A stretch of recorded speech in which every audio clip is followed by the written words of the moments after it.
مال کماتے کماتے مقصد مال نہیں بنانا، دولت حاصل کرتے کرتے محبت دولت کی نہیں دل میں پیدا کرنی، بال بچے، گھر بار، مکان، اس کے پیچھے بھاگتے بھاگتے ایسا نہ ہو کہ پلٹ کر دیکھیں تو ہمارا بہت سا روحانی، فکری اور ذہنی نقصان ہو چکا ہو۔ بہت سارے لوگ ہم میں سے ایسے ہیں جو الحمدللہ مقصود نہیں دولت کو بناتے، جن کا مقصود رزق حلال ضرور ہے لیکن وہ اس کو اپنے ذہن پہ سوار نہیں کرتے، صرف دولت کی ہو کے زندہ نہیں ہیں، وہ اللہ کے بندے بن کے زندہ ہیں، رسول اللہ صلی اللہ علیہ وسلم کے غلام بن کے فخر محسوس کرتے ہیں۔ دولت کی طرف جتنی زیادہ ہماری توجہ ہو گئی ہے اور مال کی جانب جتنا زیادہ ہمارا ذہن ہو گیا، سارے رشتے مال میں تلنے لگ گئے، ہر چیز کو اسی عینک سے دیکھا جانے لگا ہے۔ اللہ تعالیٰ نے قرآن مجید میں ارشاد فرمایا کہ یا ایھا الذین آمنوا لا تلہکم اموالکم ولا اولادکم عن ذکر اللہ، اے ایمان والو، تمہارا مال اور تمہاری اولاد تمہیں اللہ کے ذکر سے کہیں غافل نہ کر دے۔ اولاد بھی تمہاری ہے، مال بھی تمہارا ہی ہے، رہے گا بھی تمہارے پاس، لیکن اس کی موجودگی میں غافل نہ ہو جانا، غافلوں جیسی زندگی نہ بتانا۔ جو لوگ سڑک کو منزل بنا لیتے ہیں وہ رستے میں رہ جاتے ہیں۔ سڑک جو ہوتی ہے وہ راستہ ہوتی ہے، منزل نہیں ہوتی۔ یہ جو رزق ہے، دولت ہے، مال ہے، اولاد ہے، یہ تو سارا رستہ ہے اللہ کی طرف جانے کا، کہ تھوڑا سا رزق حلال کمائیں، کمر سیدھی ہو جائے اور پھر ہم اپنے رب کریم کی عبادت کریں۔ ہم رزق حلال کمائیں تاکہ ہم ہاتھ پھیلانے سے بچیں اور ہم اللہ کے بندوں کی ضروریات کا خیال کریں، دین کے کاموں میں اپنے آپ کو مشغول کریں، کچھ نہ کچھ اپنا حصہ پیش کریں۔ یہ مقصود تھا، یہ منزل نہیں، یہ تو صرف ایک رستہ تھا۔ ہم نے اب کیا کیا ہے کہ یہی چیز ہماری منزل بن کے رہ گئی ہے۔ رات پیسے گننا، سویرے اٹھ کے پھر گننا شروع کر دینا، پیسوں میں رشتوں کو تولنا، پیسے کے ساتھ ہی اپنے آپ کو ہر وقت لگائے رکھنا، الجھ کے رہ گئے ہیں لوگ، الجھ کے، اور پھر کوئی بندہ جیت نہیں رہا۔ ہمارے دادا بھی یہی کہتے تھے کہ کچھ پیسے کمانے ہیں تاکہ بچے پال لوں، یہ کہتے کہتے چلے گئے۔ ہمارے ابا بھی یہی کہتے تھے، پھر اس کے بعد ہم نے بھی یہی بولی بولنی شروع کر دی ہے، تو جیتا تو کوئی بھی نہیں، جیتا تو کوئی بھی نہیں۔ مال کو ضرور حاصل کریں۔ حضرت بہاءالحق نقشبند بخاری رحمۃ اللہ علیہ فرماتے ہیں، میں نے مینا کے میدان میں ایک نوجوان دیکھا جو لاکھوں کا کاروبار کر رہا تھا، لاکھوں کا، دیناروں کا کاروبار کرتا تھا، سونے چاندی ہیرے جواہرات کا کام کرتا تھا، لیکن فرماتے میں نے اس کے دل پہ نظر ڈالی، لاکھوں کا کام کرتا تھا پر اس کا دل ایک منٹ کے لیے بھی اپنے رب کی یاد سے غافل نہیں تھا۔ ہر وقت اس کا دل اپنے مالک کی یاد میں مصروف تھا، ہر وقت۔ ارشاد فرماتے ہیں کہ میرا شروع میں اس کے بارے میں گمان یہ تھا کہ دیکھو یہ شخص کیا کر رہا ہے، پیسہ کما رہا ہے، دولت کے چکر میں پڑا ہوا ہے۔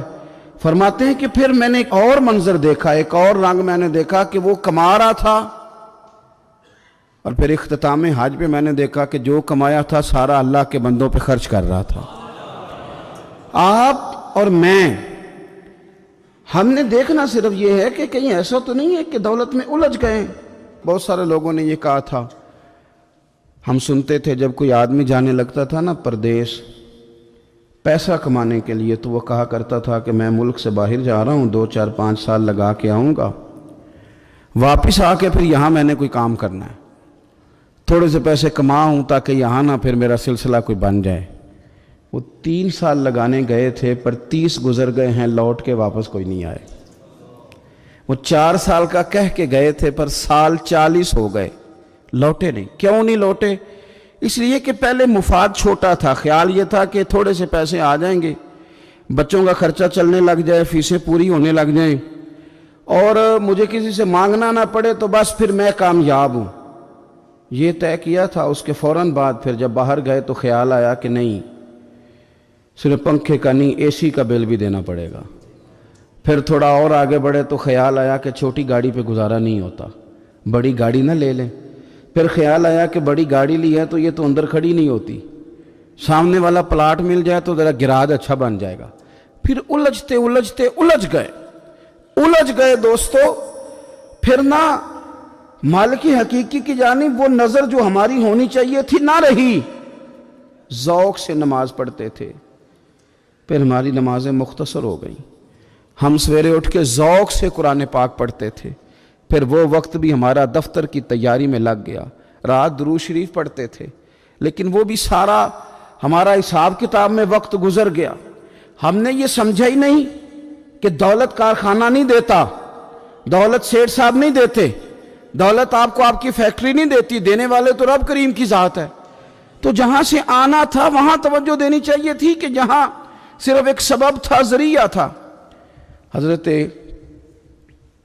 اویس کرنی رضی اللہ تعالیٰ عنہ، ہمارے صوفیاء میں ایک لفظ بولا جاتا ہے فقر بوذر، یعنی کچھ لوگ ایسے ہیں جو سیدنا ابو ذر غفاری رضی اللہ تعالیٰ عنہ کے طریقے پہ چلتے ہیں. ایک لفظ بولا جاتا ہے فقر بوذر. کچھ لوگ فقر بوذر کے قائل تھے، اسی مزاج کے قائل تھے حضرت سیدنا اویس کرنی رضی اللہ تعالیٰ. ان کے ذہن میں ایک بات بیٹھ گئی تھی کہ یار دینے والا اللہ ہے، دینے والا، عزت بھی اللہ دے گا، رزق بھی اللہ دے گا. بلکہ امام غزالی رحمۃ اللہ علیہ نے تو حدیث لکھی ہے. آپ فرماتے ہیں کہ نبی پاک صلی اللہ علیہ وسلم نے فرمایا جس نے بندوں سے عزت تلاش کی رب اسے رسوا کر دے گا.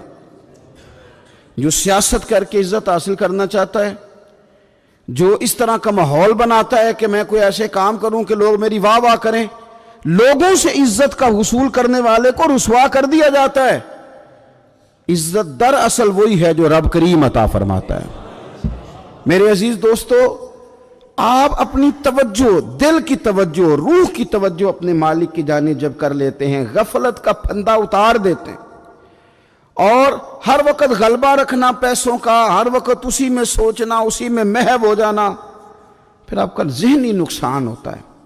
پھر آپ کی روح جو ہوتی ہے وہ بے چین رہنے لگتی ہے. پھر ایسے بھی غریب دیکھے جن کے پاس پیسے ہیں، پیسوں کے علاوہ کوئی شے بھی نہیں. پھر ایسے بھی تنگ دست دیکھے کہ جن کے پاس جائیدادیں بڑی ہیں پر ان کے پاس رات کو سکون سے سونے کے لیے وقت کوئی نہیں. عزیز بھائی، حضرت اویس کرنی رضی اللہ تعالیٰ عنہ کی ملاقات ہو گئی حضرت حرم بن حیان کے ساتھ. یہ بھی تابعی ہیں. تو حضرت حرم بن حیان رحمۃ اللہ علیہ کہتے ہیں یہ نا ہم تو خیر بڑی ساری باتیں سنتے ہیں تو نصیحت نہیں نہ حاصل کرتے. ویسے بھی یہ دور تقریریں کرنے، تقریریں سننے کا ہے. جو عمل کرنے والے لوگ تھے ان کا کیا طریقہ تھا کہ وہ ایک دو جملے کافی تھا. علم و بس کری او یار او ایک کوئی حرف تینوں درکار. جملہ ایک بھی تیرے لیے کافی ہے، لیکن شرط یہ ہے کہ تو عمل کا ارادہ رکھتا ہو، تیرا خیال ہو کہ عمل کرنا ہے. وہ لوگ نا مختصر سی باتیں کرتے، مختصر سی نصیحتیں کرتے، لیکن وہ عکس جلدی کرتے، اس میں سے اپنے لیے خیر جلدی تلاش کرتے. حضرت حرم بن حیان کی ملاقات ہوئی حضرت اویس کرنی رضی اللہ تعالیٰ عنہ کے ساتھ. تو حضرت حرم بن حیان کہتے ہیں میں نے عرض کی حضور میں کسی ملک میں جا کے رہنا چاہتا ہوں، کہیں سکونت اختیار کرنا چاہتا ہوں، یہاں سے ہجرت کرنا چاہتا ہوں، تو مجھے کوئی آپ مشورہ دے میں کہاں جاؤں. تو فرماتے ہیں کہ میں نے جب یہ سوال کیا تو حضرت اویس کرنی نے مجھے اشارہ دیا، فرمانے لگے ملک شام چلا جا. کہتے میں نے اگلا سوال کیا حضور وہاں جا کے کاروبار کیا کروں گا، رہوں گا کیسے، کھاؤں گا کہاں سے. تو فرماتے ہیں حضرت اویس کرنی نے رومال اٹھایا، کندھے پہ رکھا اور چلنے لگے. میں نے کہا حضور آپ نے سوال کا جواب ہی نہیں دیا. تو فرمانے لگے جس دل کو ابھی تک یہی یقین نہیں آیا کہ روزی کون دیتا ہے اسے میں نصیحت کیا کروں. میں تجھے نصیحت کروں جسے آج تک یہی نہیں پتا کہ روزی کون دیتا ہے. تو ابھی تک اپنے دل کو پکا ہی نہیں کر پایا کہ روزی رب دیتا ہے. او خدا کے بندے کیا نصیحت کروں تجھے، تو ابھی تک یہاں اڑا ہوا ہے. تیرا جو توکل ہے وہ مضبوط ہونا چاہیے، تیرا بھروسہ اپنے رب کی ذات. تو غافل ہو گیا اللہ سے، تو نے اسباب پر بھروسہ سارا کرنا شروع کر دیا. اسباب اختیار کیے جاتے ہیں، بھروسہ رب کریم پہ کیا جاتا ہے. ہماری جو غفلت ہے نا وہ بھلا کیوں ہوئی ہے؟ وہ اس لیے ہوئی ہے کہ پیسے کسی کو بھی برے نہیں لگتے. پتہ نہیں ان میں کیا کشش ہے. یہ نہ آپ کسی جگہ بھی ان کا نام لے لیتے ہیں، یہ کسی جگہ بھی آ جاتے ہیں تو یہ برے لگتے ہی نہیں. یہ جناب بڑی بڑی فقیری کا دعویٰ کرنے والے اور لوگوں کو طریقت اور تصوف کا درس دینے والے ان کو بھی اچھے لگتے ہیں. یہ تو جناب جو لوگوں کو کہہ رہے ہیں فقیر ہو جاؤ فقیر ہو جاؤ، وہ خود امیر ہوتے جا رہے ہیں. یہ پتہ نہیں ان میں کیا ایسا خاص. ہمارے ایک استاد تھے تو مزاج میں بڑی ظرافت تھی، حالانکہ بڑے اللہ والے بندے تھے، تو بات بڑی وہ دل لگی کی کیا کرتے تھے. تو ایک دن ہم نے پوچھا استاد جی خوشبو کون سی اچھی لگتی ہے؟ کہنے لگے بیٹا جو پیسوں میں سے آتی ہے وہ مجھے بڑی اچھی لگتی ہے، اس لیے کہ ملتے کم ہیں. ہمارا نا جب اس طرح کا ذوق بن جاتا ہے نا، آپ مزاج بنا لیتے ہیں پیسوں کا. لوگ سمجھتے ہیں کہ غریبی کا ڈر شاید زیادہ ڈر ہے، لیکن کبھی آپ دروازہ رسول پہ جائیں نا تو حضور نے تو کوئی اور ڈر بیان کیا ہے. حضرت ابو عبیدہ بن جراح رضی اللہ تعالیٰ عنہ بحرین سے نا مال لے کے آئے بہت سارا. حضور نے بھیجا، جزیہ لینے گئے یا مال غنیمت کا کچھ مال تھا، آپ لے کے مسجد میں آئے تو لوگوں کو پتہ چل گیا کہ آج مال آیا ہے. اب سب کو حصہ ملتا تھا اس میں سے، بدریوں کو زیادہ ملتا تھا، باقی لوگوں کو بھی ملتا تھا. تو فجر کی نماز کے بعد لوگ گھروں کو جایا کرتے تھے، لیکن آج پتہ چلا نا مال آیا ہے. تو یہ سیاستہ میں حدیث موجود ہے، سب لوگ مسجد میں بیٹھے رہے. حضور علیہ السلام نے فرمایا تمہیں پتہ چل گیا مال آیا ہے؟ عرض کی حضور ہاں. فرمایا تمہیں بانٹنے لگے ہیں، دینے لگے ہیں. ہم نا غریبی سے ڈرتے ہیں، ہم اپنے بچوں کے لیے دعا کرتے ہیں ان پہ غربت نہ آئے، ہم اپنے بہن بھائیوں کے لیے دعا کرتے ہیں ان پہ غربت نہ آئے. کرنی چاہیے، لیکن ذرا اس حدیث کے مفہوم کو بھی دیکھیے گا. نبی پاک صلی اللہ تعالیٰ علیہ وآلہ وسلم نے فرمایا تمہیں دینے لگے ہیں، مال آ گیا ہے، لیکن میرے قریب نے اپنی امت کے لیے جس چیز کا ڈر محسوس کیا وہ کیا ہے، حضور کے دل میں کس چیز کا خدشہ تھا وہ کیا ہے بیان کیا.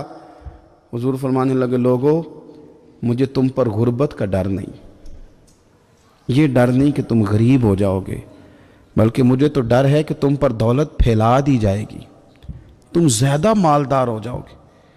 خوف غریبی کا نہیں، خوف تمہارے مال کا ہے. اور حضور فرماتے ہیں کہ پھر تم انہی باتوں میں مبتلا ہو جاؤ گے جن میں پرانی امتیں مبتلا ہوئی تھی، اور جب وہ اللہ کی نافرمانی میں مبتلا ہوئی تھی تو پھر وہ ہلاک کر دی گئی تھی. مجھے ڈر ہے، مجھے ڈر ہے. ہاں جہاں دولت آتی ہے وہاں سستی بھی آتی ہے، جہاں دولت آتی ہے وہاں معاذ اللہ عیاشی بھی آتی ہے، جہاں دولت زیادہ آ جاتی ہے وہاں پھر لوگ ہر چیز کو دولت میں تولنے لگتے ہیں. جہاں دولت زیادہ آتی ہے میرے بھائی پھر لوگ سمجھتے ہیں کہ ہر چیز میں خرید لوں گا، پھر لوگوں کے ذہنوں کے اندر اس طرح کا فطور آتا ہے. حضور نے فرمایا مجھے ڈر ہے تمہارے دولت مند ہونے کا، ڈر ہے دولت مند ہونے کا. یارو اپنے پیسوں سے ڈرا کرو، اپنی جائیدادوں سے ڈرا کرو، اپنے مال سے ڈرا کرو. وہ ہم نے جو بڑے بڑے محلات تعمیر کرنے شروع کیے ان سے ڈرا کرو.